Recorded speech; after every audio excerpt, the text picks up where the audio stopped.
بسم اللہ الرحمن الرحیم۔ ناظرین و سامعین، السلام علیکم ورحمۃ اللہ وبرکاتہ۔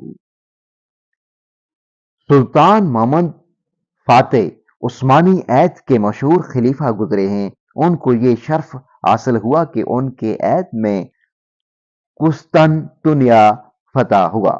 ان سے پہلے کئی حکمرانوں نے کوشش کی کہ قسطنطنیہ فتح ہو جائے، کیونکہ اللہ کے رسول صلی اللہ علیہ وآلہ وسلم نے اس جنگ کے لشکر کو جنت کی بشارت دی تھی۔ سلطان محمد فاتح بڑے عالم بہادر تھے، عدل و انصاف کرنے والے، متقی اور متواضع تھے۔ کیا آپ جانتے ہیں کہ جب انہوں نے قسطنطنیہ کو فتح کیا تو ان کی عمر کیا تھی؟ صرف 23 سال۔ جی ہاں، تاریخ ہمیں یہی بتاتی ہے۔ جب سلطان محمد فاتح کی موت کا وقت قریب آن پہنچا تو انہوں نے اپنے صاحبزادے کو بلایا اور اسے کچھ وصیتیں کیں۔ انہوں نے اپنے صاحبزادے کو کہا، بیٹے، میں موت کے کنارے پر کھڑا ہوں، کسی وقت بھی موت آ سکتی ہے، مگر مجھے مرنے کا افسوس نہیں، اس لیے کہ میں اپنے بعد تمہارے جیسی لائق اولاد چھوڑ کر جا رہا ہوں۔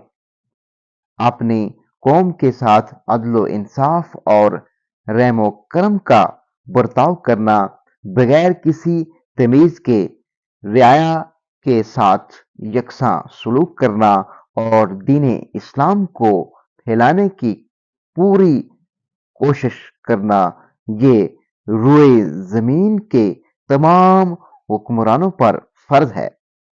دین کو ہر کام پر مقدم رکھنا اور ایسے اشخاص کو اپنا ملازم نہ رکھنا جو دین کو اہم نہیں سمجھتے، کبیرہ گناہوں سے نہیں بچتے اور فحاشی کو پسند کرتے ہیں۔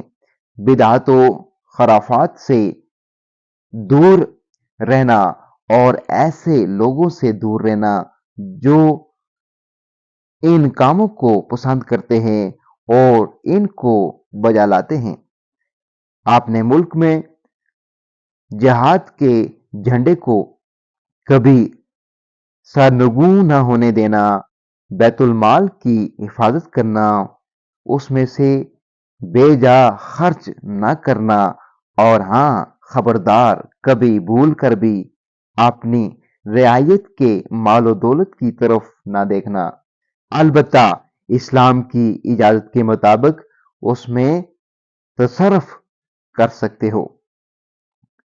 نیز محتاجوں کی روزی کا بندوبست کرنا، حقداروں پر خرچ کرنا اور ان کی عزت و تکریم کرنا۔ ناظرین و سامعین، آج کی ویڈیو میں اتنا ہی۔